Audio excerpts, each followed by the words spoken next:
Hello everyone.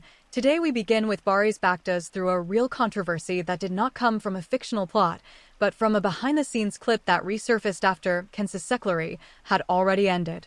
In January 2026, Haberturk reported that social media users reacted to a set video in which Baris was alleged to have spoken rudely toward Yagmur Yuksel. The discussion intensified because viewers also brought up the fact that Yagmur had unfollowed him after the final episode of the series.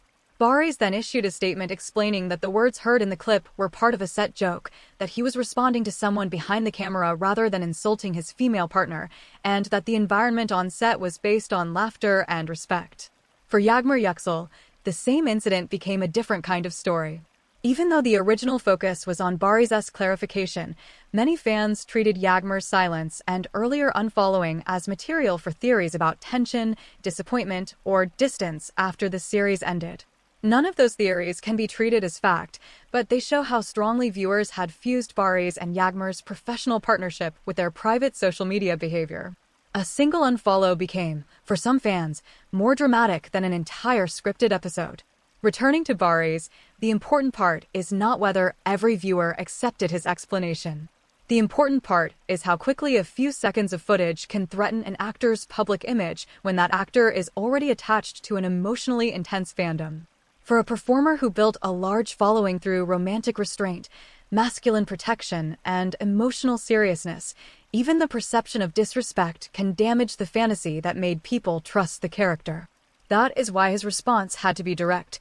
He was not simply defending one sentence, he was defending the moral image that fans had attached to him.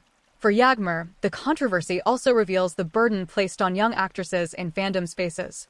When fans think a woman has been disrespected, they often become protective, but that protection can quickly turn into projection.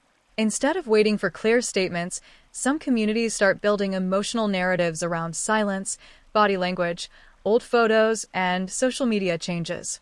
Yagmur becomes not only an actress, but a symbolic figure inside the fandom's argument about dignity, loyalty, and boundaries. So the real story here is not a scandal between Baris and Yagmur, because the verified information is far more limited than the theories. The real story is how quickly behind-the-scenes fragments become weapons when fans are already emotionally invested. And the question worth asking is uncomfortable. When audiences claim they are defending an actor, are they always protecting the person, or are they sometimes protecting the version of the story they want to believe?